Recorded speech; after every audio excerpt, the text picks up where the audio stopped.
In this song lesson, we're going to look at Brick House, which is sort of a quintessential funk tune. A lot of cover bands do it and stuff. You hear it all the time. And it's a great old bass line. It's a great funk bass line. And one of the interesting things about it is a lot of people think it's like a slap bass part, you know. And the original recording does have some pops, some pulls, like some snaps in it. It does have that, but it's not really played like you would think of as a modern slap bass part. It's really more of an old school funk and R&B soul type of part. So it's interesting historically. It's kind of like the beginning of real slap bass. This is a tune that sort of crosses over the threshold there. So and this bass is a flat wound bass that also has a muffler on the strings, which is actually perfect for it. It's really a dull sort of sound.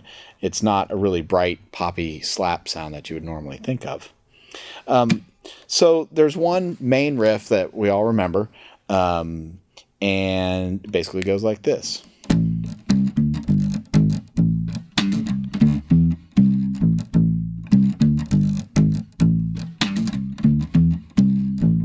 So if you notice, I'm popping the one part in that line. The rest of it, you might be able to slap it a little bit, but it was more like a really hard press with the thumb.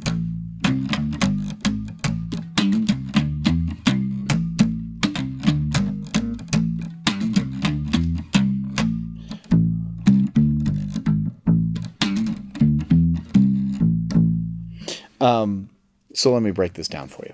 It's in A minor. So a lot of funk tunes are in minor keys, and this is no exception. The first note is the A right here on the E string on the 5th fret.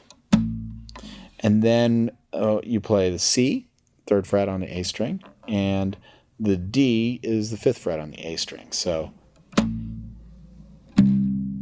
really this is, if you remember back to all your scales, this is minor pentatonic. It's all minor pentatonic, really, in the song. And if you really want to get nitpicky on it, there's one little section that makes it a Dorian scale, and I'll show that to you when we get there. But for the most part, it's minor pentatonic, A minor pentatonic. So the beginning riff.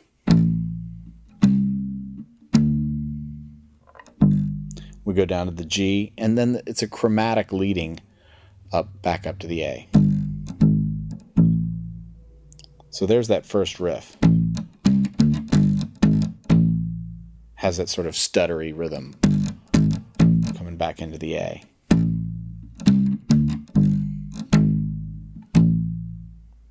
And this is where the pop happens. And the pop happens on a high G on the D string, 5th fret, and you do a hammer on to the high A on the same string on the 7th fret.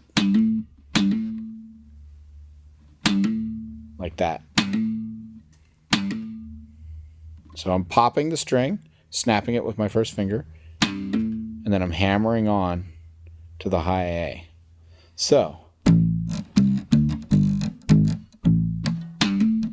and this is the hard part of the song, or the hard part of the riff. After you pop, we've got to get to the C really quickly.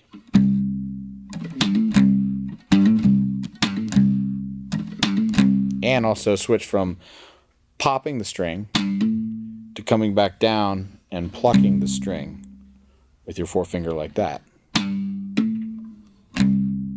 So that's the move you got to make. You could also play the C here if you want. I find it easier to do on the A string. And make the hop.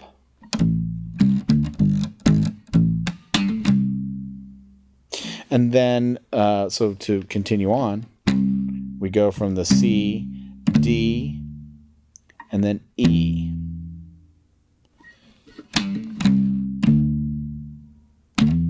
And really, the E kind of has a slide to it, like a slide in.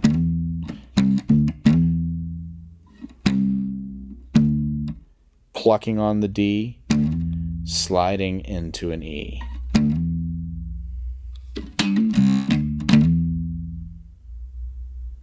And then we go back to the C, and back to the A. So let me do that again.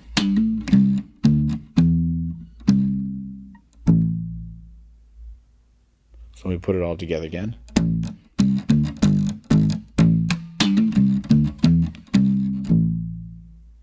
That's the riff.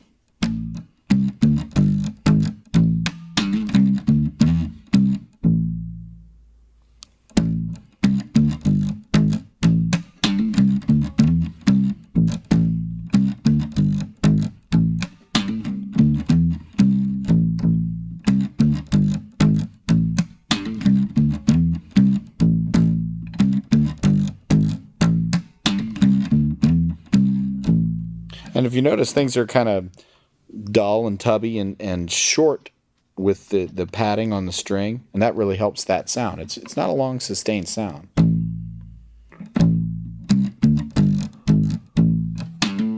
And when even though the string is flat wound and muted, when I pop on it, works just fine. Okay, so that's the main riff.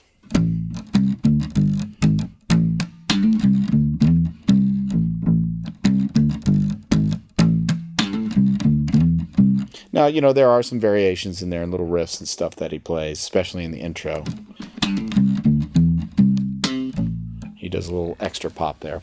But I'm just trying to teach you the fundamentals of the song. So in the next section, this is really easy. It just hangs on the A, but it's this rhythm. This is like the kind of the verse section. And it just goes on, I think, for like 8 times. While he's singing a verse, and then at the end, and we do this chromatic walk up from the 6th degree of the scale, and this is part of what makes this a Dorian mode in this song. Is we're going to be using that F sharp, then the flat 7, and then chromatic up from there to the A. So you're playing the A in the verse section, and then at the end,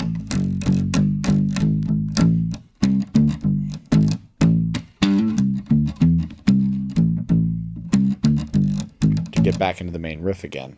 So that's 2 on A, 2 on F sharp, 2 on G, 2 on G sharp, and then we start the riff.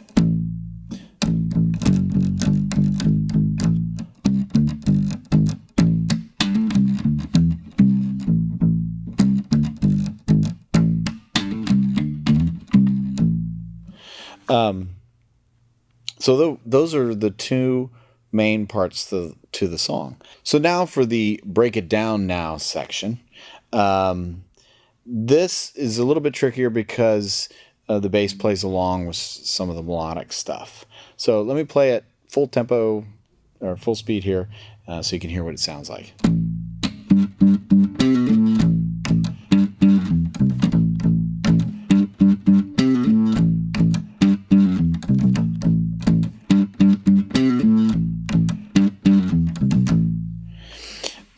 So now this is where it's really Dorian, okay? This is the scale, totally the scale. Let's take a look at an A Dorian scale. 1, 3, 4, 1, 3, and then we hop down 1, 3, 4. Now if I continue up with that scale, like if I was doing a 2 octave, it continues up that way, and we're using these notes, so I just want to point that out. So it starts out... So that's an A, and we're playing the G up high here. And then we do this walk down from the high C, C, B, A.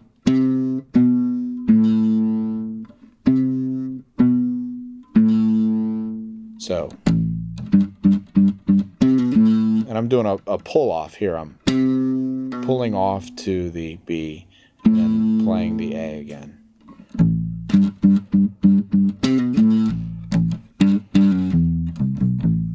Now the next part of it is, again, really makes it sound Dorian. We hit the A, the low A again, and then do G, F sharp, E.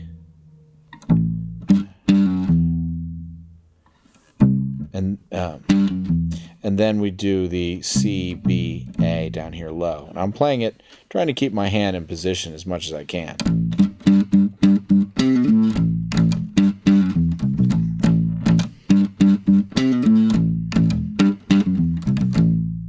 Now, I'm articulating all three of those notes. I think you can do a pull off here too. It's just kind of hard to hear because I've got the sustain on here. Let me take this off.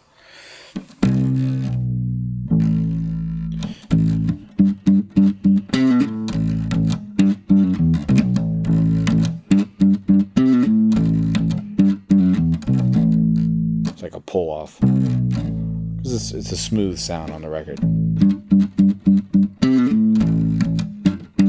I'm doing a pull off here too, from G to F sharp. I'm just pulling off, not articulating that.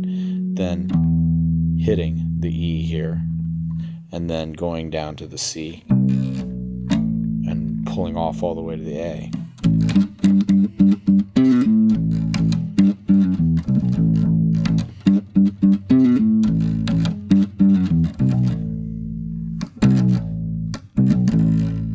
I mean, it's sort of debatable whether you would pluck that or pull it off. See what's comfortable for you. So those are the three parts of the song. We've got the main riff.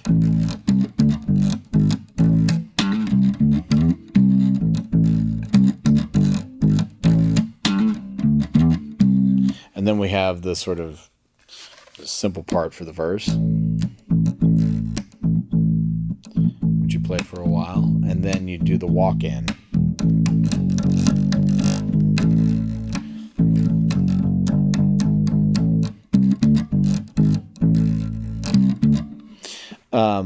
Then we have the shake it down now section, break it down now section.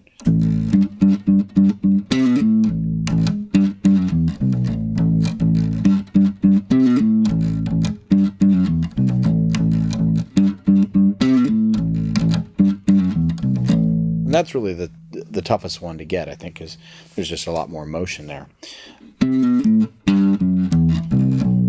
Or you could play it here. You can experiment with different positions to see what works best for you.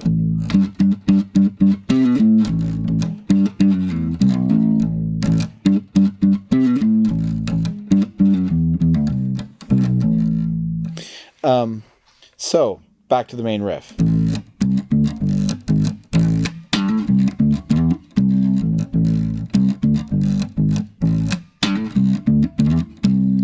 And also, when I put this foam pad in, I think it sounds more authentic to the original record. He's got probably a P bass or something with a muting bridge.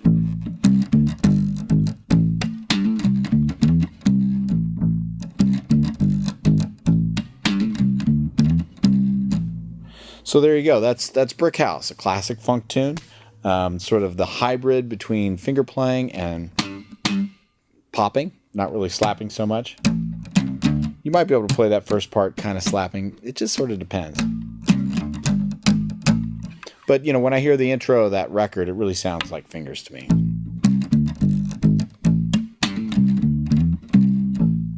But it's interesting to see the history of how that part changed how bass sounds on records. So there you go.